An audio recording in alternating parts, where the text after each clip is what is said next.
నాటి చట్టం ద్వారా ప్రత్యక్షంగా నష్టం కలిగింది అని తమరికి ఈ వేదిక ద్వారా తెలియజేస్తున్నాను అధ్యక్ష మనం చిన్నప్పుడు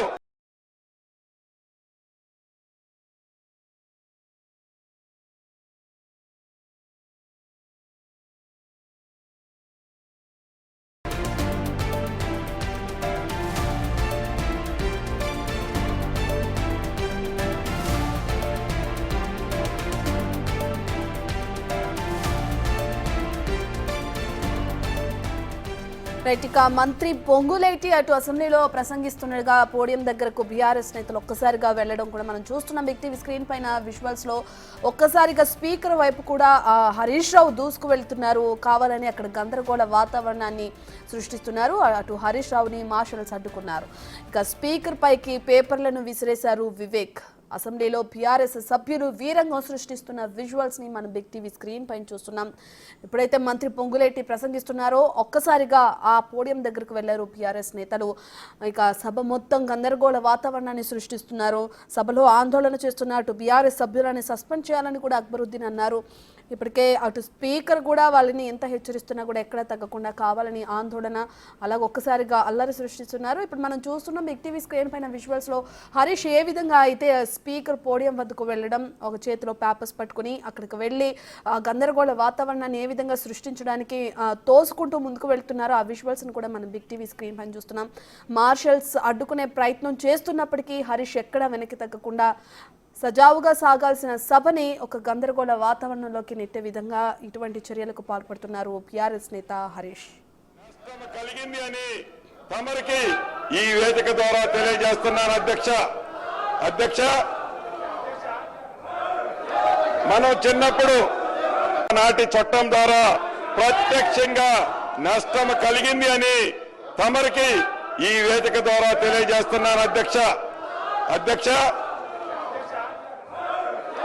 మనం చిన్నప్పుడు నాటి చట్టం ద్వారా ప్రత్యక్షంగా నష్టం కలిగింది అని తమరికి ఈ వేదిక ద్వారా తెలియజేస్తున్నాను అధ్యక్ష మనం చిన్నప్పుడు నాటి చట్టం ద్వారా ప్రత్యక్షంగా రైట్, ఇక ఇప్పటికే చూసుకుంటే ఏ విధంగా సభ మొత్తం గందరగోళ వాతావరణం నెలకొందో కూడా మనం చూస్తున్నాం. బిగ్ టీవీ స్క్రీన్ పైన పూర్తి డీటెయిల్స్ అందించడానికి మా ప్రతినిధి హేమ అందుబాటులో ఉన్నారు.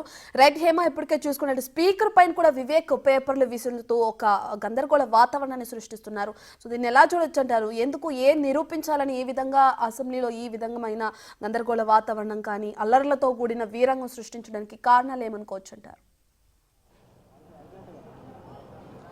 దాదాపు 10 ఏళ్ళు గవర్నమెంట్ నడిపి ఎంతో సీనియర్గా ఉన్నటువంటి ఎమ్మెల్యేలు, ముఖ్యంగా బీఆర్ఎస్ ఎమ్మెల్యేలు ఈరోజు అసెంబ్లీలో ఏదైతే తమ తీరు, తమ ప్రవర్తన అనేది ప్రస్తుతం రాష్ట్ర వ్యాప్తంగా చర్చనీయాంశంగా మారిందనే చెప్పుకోవచ్చు. ఎందుకంటే అసెంబ్లీ అనేది ప్రజల పక్షాన పోరాటం చేయడానికి, ప్రజల సమస్యలపై మాట్లాడడానికి కానీ, ఒక వ్యక్తి గురించి కానీ, వ్యక్తుల గురించి కానీ చర్చించేటటువంటి ప్లేస్ అసెంబ్లీ కాదు. ఇది ప్రతి ఒక్కరికి తెలిసిన విషయమే. అయితే ఈరోజు ఉదయం నుంచి ఒక్కసారి మనం అసెంబ్లీ జరిగినటువంటి సిచ్యువేషన్ చూసుకుంటే, ఉదయం మొదటిగా అసెంబ్లీ అయిన వెంటనే గందరగోళం అనేది బీఆర్ఎస్ నేతలు ప్రారంభించారు. ఒకవైపు పొంగులేటి శ్రీనివాస్ భూభారతికి సంబంధించి ఏదైతే బిల్లు ఉందో దానికి సంబంధించి డిస్కషన్ చేస్తుంటే, మరొక వైపు బీఆర్ఎస్ ఎమ్మెల్యేలు మాత్రం వెంటనే నిన్న ఏసీబీ ఏదైతే కేసు నమోదు చేసిందో ఈ ఫార్మల్ ఈ కార్ రేస్కి సంబంధించి దానిపైన చర్చ జరపాలి అంటూ డిమాండ్ చేశారు. ప్లకార్డులు పట్టుకొని అసెంబ్లీ లోపలికి కూడా వెళ్ళారు. వెళ్ళిన తర్వాత స్పీకర్ పదే చెప్పారు, మీకు మాట్లాడేటటువంటి అవకాశం కలిగిస్తాము. ప్రస్తుతం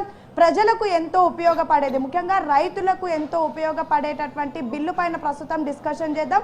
ఇదంతా కూడా ప్రజలకు సంబంధించింది. కానీ ఒక వ్యక్తి కోసం ఇప్పుడు ఈ ఏదైతే బిల్లుకు సంబంధించినటువంటి డిస్కషన్ అనేది ఆపడం జరగదు, మీకు సమయం ఇస్తాము అని చెప్పి పదే చెప్పి రిక్వెస్ట్ చేసి ఎన్నోసార్లు రిక్వెస్ట్ చేసినప్పటికీ కూడా బీఆర్ఎస్ ఎమ్మెల్యేలు మాత్రం సహనం కోల్పోయారు. ఒక్కసారి మనం బిగ్ టీవీ స్క్రీన్ మీద ఎక్స్క్లూజివ్ విజువల్లో కూడా చూడొచ్చు. బీఆర్ఎస్ ఎమ్మెల్యేలంతా కలిసి మొదటిగా అసలు ఈరోజు ఉదయం నుంచి కూడా తమ తమ సీట్లలో కూర్చోకుండా నేరుగా నిల్చొని నిరసనలు తెలుపుతున్నారు. తమతో పాటు తీసుకొచ్చినటువంటి ప్లకార్డ్స్ ఏవైతే ఉన్నాయో వాటిని చూపిస్తూ నిరసన తెలుపుతున్నారు. యాక్చువల్లీ అసెంబ్లీ లోపలికి ప్లకార్డ్స్ కానివ్వండి, లేదంటే ఇతర ఏదైతే పేపర్స్ ఉంటాయో అవి అలో ఉండదు. ఆల్రెడీ వీళ్ళంతా సీనియర్ ఎమ్మెల్యేలుగా ఉన్నారు. బీఎస్సీ మీటింగ్లో కానివ్వండి, లేదంటే ఎప్పుడైతే శిక్షణ తరగతులు జరుగుతాయో ఆ సమయంలో కూడా చెప్తారు. కానీ ఒక్కసారి మనం వీడియోలో చూస్తే వాళ్ళ చేతుల్లో ప్లకార్డ్స్ అనేవి కనిపిస్తున్నాయి. ఇక మొదటిగా కాసేపు దాదాపు ఒక 5 నిమిషాలు నిరసన అసెంబ్లీ 5 నిమిషాల అనంతరం ఒక్కసారిగా అప్పటిదాకా సైలెంట్ గా ఉండి అటు ఇటు చూస్తున్నటువంటి మాజీ మంత్రి హరీష్ రావు అక్కడ ఉన్నటువంటి బీఆర్ఎస్ నేతలందరినీ కూడా ప్రొవోక్ చేశారు. తన ముందే ఉన్నటువంటి వివేక్, బీఆర్ఎస్ ఎమ్మెల్యే వివేక్ ఎవరైతే ఉన్నారో తనని నెట్టుకుంటూ మిగతా వాళ్ళందరినీ కూడా రండి అంటూ సైగ చేసుకుంటూ ఒక్కసారిగా స్పీకర్ టేబుల్ దగ్గరికి వెళ్ళడానికి కూడా ప్రయత్నించారు. స్పీకర్ టేబుల్ దగ్గర కూడా వెళ్ళినటువంటి పరిస్థితి. వెళ్ళిన తర్వాత అక్కడ ఉన్నటువంటి మార్షల్స్ అడ్డుకుంటున్నటువంటి సమయంలో ఒక్కసారిగా మార్షల్స్ ని కూడా దొబ్బుకుంటూ నేరుగా స్పీకర్ దగ్గరికి వెళ్ళేటటువంటి ప్రయత్నం చేశారు. అక్కడ ఉన్నటువంటి మార్షల్స్ అంతా వెంటనే అలర్ట్ అయ్యి ఆపేటటువంటి ప్రయత్నం చేసినప్పటికీ కూడా మార్షల్స్ ని నెట్టుకుంటూ నేరుగా స్పీకర్ టేబుల్ దగ్గరికి వెళ్ళినటువంటి విజువల్స్ ని కూడా మనం ప్రస్తుతం బిగ్ టీవీ స్క్రీన్ మీద ఎక్స్క్లూజివ్ గా చూస్తున్నాం. ఇక అనంతరం అక్కడ ఉన్నటువంటి కొంతమంది ఎమ్మెల్యేలు నేరుగా అక్కడ రిజిస్టర్స్ ఎవరైతే ఉంటారో అంటే సభలో జరిగినటువంటి మాటల్ని ఎప్పటికప్పుడు బుక్లో రాసుకుంటూ కొంతమంది ఆ స్పీకర్కి ఎదురుగా ఒక టేబుల్ ఉంటుంది, అక్కడ రికార్డ్ చేసుకుంటుంటారు. ఏకంగా అక్కడ ఉన్నటువంటి రిజిస్టర్ బుక్ని తీసుకొని స్పీకర్ మీద విసిరారు ఒక ఎమ్మెల్యే. మరొక వైపు తమ చేతులు ఉన్నటువంటి పేపర్స్ని కూడా స్పీకర్ పైన విసిరేసినటువంటి పరిస్థితి. ప్రస్తుతం బీఆర్ఎస్ నేతలు చేసినటువంటి తీరుకు అసెంబ్లీలో వాడివేడిగా చర్చ జరుగుతుంది. ఒకవైపు ఈ వీడియో కూడా ప్రస్తుతం సంచలనం రేపుతుందని చెప్పుకోవచ్చు. ఎందుకంటే ఉదయం నుంచి మనం చూసాము బీఆర్ఎస్ నేతలంతా తలసాని శ్రీనివాస్ కానివ్వండి, పల్లా రాజశేఖర్ రెడ్డి కానివ్వండి, మిగతా నేతలంతా కూడా మాట్లాడుతూ మొదటిగా కాంగ్రెస్ వాళ్ళే మా పైన పేపర్లు విసిరారు, అనంతరం మేము ఈ విధంగా ప్రవర్తించామని చెప్తున్నారు. కానీ ప్రస్తుతం ఈ వీడియో చూస్తే ఎవరు ముందు ఈ విధంగా ప్రవర్తించారో, ఎవరు ముందు స్పీకర్ దగ్గరికి వెళ్ళారో అనేది క్లియర్గా అయితే కనిపిస్తున్నటువంటి పరిస్థితి. ప్రస్తుతం ఎన్నో ఏళ్ళు సీనియర్గా ఎమ్మెల్యేగా ఉన్నటువంటి మాజీ మంత్రి హరీష్ రావు తీరుపైన అయితే ప్రస్తుతం చర్చ జరుగుతున్నటువంటి పరిస్థితి. రైట్ హేమ, ఇప్పటికే మనం చూసుకునే విజువల్స్ లో కూడా క్లియర్ గా అర్థమవుతుంది మార్షల్ ఎంతవరకు ఆ కంట్రోల్ చేయడానికి ట్రై చేసినా కూడా ఒక్కసారిగా స్పీకర్ పొజిషన్ ఉన్న వ్యక్తిపైకి ఆ విధంగా వెళ్ళడం కూడా మనం చూస్తున్నాం. మరి ఇప్పటికే దీనికి సంబంధించి కూడా అటు సభలో ఎవరైతే ఆందోళన చేస్తున్నారో ఆ సభ్యులని సస్పెండ్ చేయాలని అటు అక్బరుద్దీన్ కూడా డిమాండ్ చేస్తున్నారు. సో మరి ఎటువంటి చర్యలు ఉన్నాయి వీళ్ళపైన?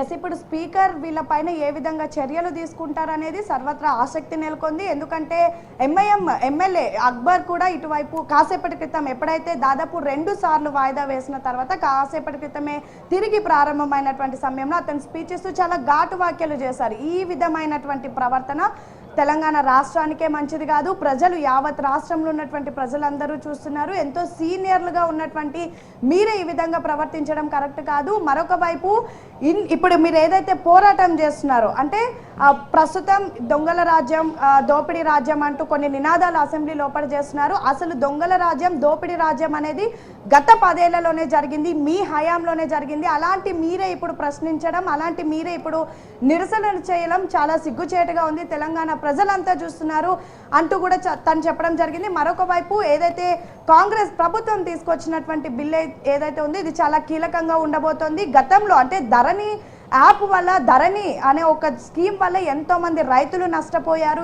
ఎన్నో భూములు కూడా బదలాయింపులు జరిగాయి. ఎంతో మంది నేతలు భూములు మింగేశారు. ఇలాంటి వాటిని అన్నిటిని కూడా సెట్ చేస్తూ ప్రస్తుతం కాంగ్రెస్ ప్రభుత్వం ఒక అడుగు ముందుకేసింది. భూభారతి ఒక కొత్త స్కీమ్ ని కూడా తీసుకురాబోతుంది. దీన్ని మన అందరం సపోర్ట్ చేయాలి. అలాంటిది మీరు వ్యతిరేకించడం చాలా సిగ్గుచేటు అంటూ ఘాటు వ్యాఖ్యలు చేశారు. మరొక వైపు స్పీకర్ ని కూడా అనేక సార్లు డిమాండ్ చేశారు. ఉదయం నుంచి కూడా బీఆర్ఎస్ నేతలు ఎప్పటికప్పుడు కూడా సభని మొత్తం డిస్టర్బ్ చేస్తున్నారు. సభకు సంబంధించినటువంటి ఏదైతే విధి విధానాలు ఉంటాయో వాటన్నిటిని కూడా బ్రేక్ చేస్తున్నారు. వెంటనే వీళ్ళందరినీ సస్పెండ్ చేయాలి, లేదంటే వెళ్ళి వాళ్ళ సీట్లలో కూర్చోమని చెప్పండి. ఉదయం నుంచి కూడా ఎవరిని మాట్లాడనీయకుండా ఒక వ్యక్తి కోసం పోరాటం చేయాలంటూ చాలా దారుణంగా మాట్లాడుతున్నారు. అసెంబ్లీ అనేది, ప్రభుత్వం అనేది ఒక వ్యక్తి కోసం కాదు, యావత్ రాష్ట్రం కోసం, యావత్ ప్రజల కోసం.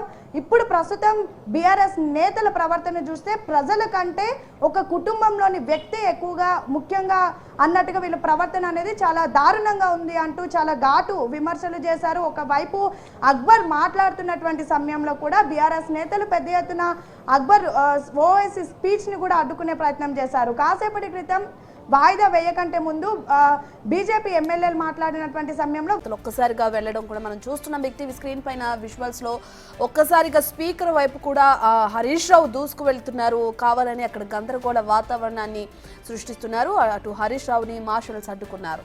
ఇక స్పీకర్ పైకి పేపర్లను విసిరేశారు వివేక్. అసెంబ్లీలో బీఆర్ఎస్ సభ్యులు వీరంగం సృష్టిస్తున్న విజువల్స్ ని మనం బిగ్ టీవీ స్క్రీన్ పైన చూస్తున్నాం. ఎప్పుడైతే మంత్రి పొంగులేటి ప్రసంగిస్తున్నారో ఒక్కసారిగా ఆ పోడియం దగ్గరకు వెళ్లారు బీఆర్ఎస్ నేతలు. ఇక సభ మొత్తం గందరగోళ వాతావరణాన్ని సృష్టిస్తున్నారు. సభలో ఆందోళన చేస్తున్న అటు బీఆర్ఎస్ సభ్యులని సస్పెండ్ చేయాలని కూడా అక్బరుద్దీన్ అన్నారు.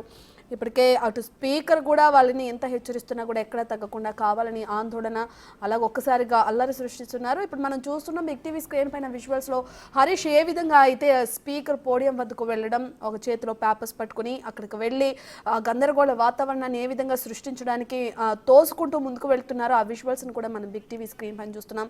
మార్షల్స్ అడ్డుకునే ప్రయత్నం చేస్తున్నప్పటికీ హరీష్ ఎక్కడ వెనక్కి తగ్గకుండా సజావుగా సాగాల్సిన సభని ఒక గందరగోళ వాతావరణంలోకి నెట్టే విధంగా ఇటువంటి చర్యలకు పాల్పడుతున్నారు బీఆర్ఎస్ నేత హరీష్. కలిగింది అని తమరికి ఈ వేదిక ద్వారా తెలియజేస్తున్నాను అధ్యక్ష. మనం చిన్నప్పుడు నాటి చట్టం ద్వారా ప్రత్యక్షంగా నష్టం కలిగింది అని తమరికి ఈ వేదిక ద్వారా తెలియజేస్తున్నాను అధ్యక్ష.